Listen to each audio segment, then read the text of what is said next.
نحمده ونصلي على رسوله الكريم اما بعد فاعوذ بالله من الشيطان الرجيم بسم الله الرحمن الرحيم رب اشرح لي صدري ويسر لي امري واحلل عقدة من لساني يفقهوا قولي۔ نبی صلی اللہ علیہ وسلم دنیا کا سب سے مشکل ترین کام لے کر اٹھے تھے اور اس کام کے لیے آپ نے اپنا سب کچھ کھو دیا تھا، ہر طرح کی قربانیاں کی۔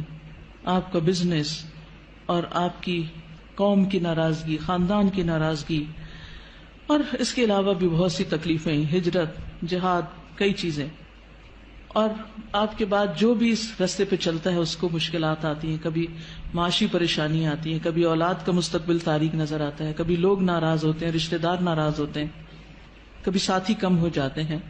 ایسی صورت میں انسان کو کبھی بھی گھبرانا نہیں چاہیے۔ یہاں نبی صلی اللہ علیہ وسلم کو تسلی دی جا رہی کہ ہم نے آپ کو کوثر عطا کی ہے، لہٰذا آپ شکرانہ ادا کیجئے، نماز پڑھیے، قربانی کیجئے۔ آپ کا جو دشمن آپ کے خلاف ہے وہ آپ کا کچھ نہیں بگاڑ سکتا۔ حضرت انس رضی اللہ عنہ کہتے ہیں کہ آپ ہمارے درمیان مسجد میں تشریف فرما تھے کہ آپ پر ہلکی سی اونگ طاری ہو گئی، پھر آپ نے مسکراتے ہوئے سر مبارک اٹھایا تو ہم نے عرض کی کہ آپ کیوں مسکرا رہے ہیں؟ آپ نے فرمایا انزلت علی آنفا سورۃ، میرے اوپر ابھی ابھی ایک سورت نازل ہوئی ہے۔ پھر آپ نے بسم اللہ پڑھ کر سورت سنائی اور سورت سنا کر فرمایا اتدرون ما الکوثر، یعنی تلاوت بھی سنا دی اور پھر وضاحت بھی ساتھ ہی کر رہے ہیں، تعلیم دے رہے ہیں، کیا تمہیں معلوم ہے کوثر کیا ہے؟ تو لوگوں نے عرض کیا اللہ اور اس کا رسول ہی بہتر جانتے ہیں۔ فرمایا وہ ایک نہر ہے جس کا اللہ نے مجھ سے وعدہ کیا ہے، اس میں خیر کثیر ہے۔ اس نہر میں کیا ہے؟ خیر کثیر ہے۔ در حقیقت یہ ایک حوض ہے جس پر میری امت قیامت کے دن آئے گی، اس کے برتنوں کی تعداد آسمان کے تاروں جتنی ہوگی، اور اس سے کچھ لوگوں کو ہٹا لیا جائے گا تو میں کہوں گا کہ یہ میری امت ہے، تو مجھے بتایا جائے گا کہ آپ کو نہیں معلوم کہ آپ کے بعد انہوں نے دین میں کیسی کیسی نئی چیزیں نکال لی تھی۔ صحیح مسلم کی روایت ہے۔ بہرحال سورت کا محور یہ ہے، مرکزی مضمون یہ ہے کہ آپ صلی اللہ علیہ وسلم پر نعمتوں کا ذکر ہے، آپ کے مقام کی فضیلت کا بیان ہے، اور اس کے بعد آپ کو کیا کرنا چاہیے اس نعمت اور فضیلت کو پا کر، اس کا ذکر ہے کہ آپ شکرانے کے طور پر اللہ کی عبادت کریں اور بندوں کے حقوق کا خیال رکھیں۔ اس میں ہم دیکھتے ہیں کہ پچھلی سورت میں 4 چیزوں کی بات تھی، یا 4 خاص باتیں تھیں، جس میں سب سے پہلے تو بخل کا ذکر تھا کہ ایک شخص یتیم کی ضرورت پوری نہیں کرتا، مسکین کی نہیں کرتا، ان کو ذلیل کرتا ہے۔ دوسری چیز نماز میں غفلت کی بات تھی۔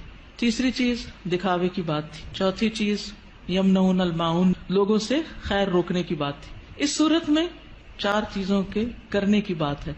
سب سے پہلے بخل کے اپوزٹ کیا ہے؟ الکوثر، خیر کثیر، کہ اللہ سبحانہ وتعالیٰ نے آپ کو خیر کثیر عطا کی، خیر روکی نہیں آپ سے۔ نماز سے غفلت کا علاج کیا؟ فصلی، نماز پڑھو۔ دکھاوے کا علاج کیا؟ لربک، اپنے رب کے لیے پڑھو۔ اور پھر یمنعون الماعون، اس کا اپوزٹ کیا؟ ونحر۔ جو شخص یہ کام کرے، کون کون سے؟ فصلی لربک ونحر، نماز بھی صحیح ادا کرے اور قربانی بھی کرے، صدقہ خیرات بھی کرے، اس کا دشمن سرنگوں ہو جاتا ہے، اس کا دشمن اس پہ غالب نہیں آ سکتا، اس کا دشمن اس کا کچھ بگاڑ نہیں سکتا۔ کبھی بھی آپ کو کسی سے خطرہ ہو، یہ 2 کام شروع کر دے، اللہ آپ کی حفاظت کرے گا۔ مشکلیں آتی اس لیے ہیں تاکہ ہم اپنے آپ کو سیدھا کریں، نمازیں اور اچھی کریں، اور اس کے ساتھ ساتھ بندوں کے حقوق کی طرف توجہ کریں، کہاں کمی ہو رہی، کسی کے ساتھ زیادتی تو نہیں کر رہے۔ تو آپ دیکھیں کہ کیسے مشکلات پر آسان ہوتی۔ آپ کے خلاف بولنے والے اور آپ کے بارے میں باتیں کرنے والے خود ہی خاموش ہو جائیں گے۔ اس صورت کا پس منظر یہ بھی بتایا جاتا ہے کہ جب آپ کے بیٹے قاسم کا انتقال ہوا اور یہ خبر ابو لہب تک پہنچی تو اس نے کیا کہا کہ محمد ابتر ہو گیا، اب ان کا نام نشان مٹ جائے گا، کوئی ان کا نام لینے والا نہیں۔ تو آپ کو تسلی دی جا رہی ہے کہ آپ فکر نہیں کریں، ناکام آپ کا دشمن ہی ہوگا، آپ کو اللہ نے خیر کثیر عطا کر دی۔ تفصیل دیکھتے ہیں۔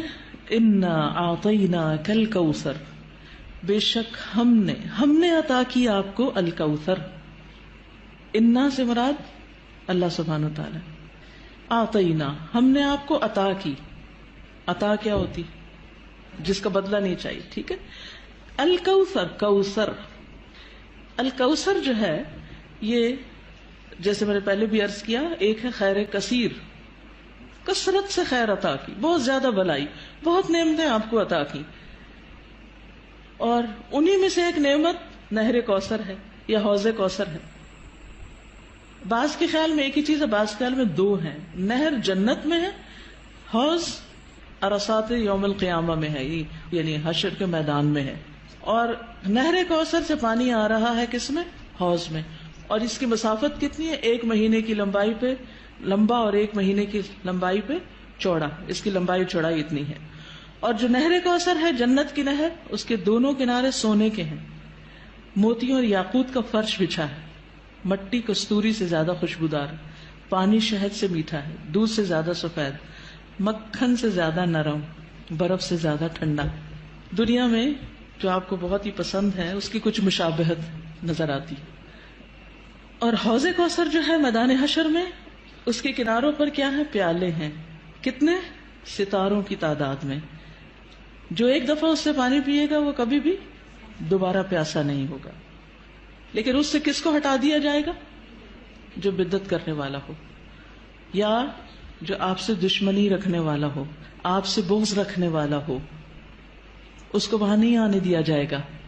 یا جو آپ کے دین سے بغض رکھنے والا ہو، نماز سے نفرت ہے، صدقہ خیرات سے، دین کا ہر کام میں مصیبت لگتا ہے۔ ایک یہ ہے کہ بوجھل ہونا، آپ سو کے اٹھے ہیں تو آپ کو بوجھل لگ رہا ہے نماز پڑھنا، وہ ایک فطری سی بات ہے، آپ تھکے ہوئے ہیں یا نیند پہ ہیں۔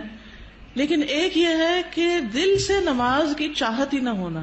نبی صلی اللہ علیہ وسلم فرمایا کہ نماز میری آنکھوں کی ٹھنڈک ہے۔ ہمارے نزدیک نماز کا مقام کیا؟ ہم میں سے ہر ایک کو سوچنا چاہیے، میری زندگی میں نماز کا مقام کیا؟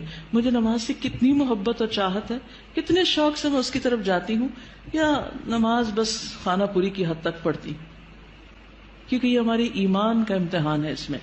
بہرحال یاد رکھیے، جس نے آپ صلی اللہ علیہ وسلم سے دشمنی رکھی، جس نے آپ سے بغض رکھا، جس نے آپ کی شریعت سے بغض رکھا، اس کے لیے پھر کوئی خیر نہیں، کوئی برکت نہیں، وہ حوض کوثر پر نہیں آ سکے گا۔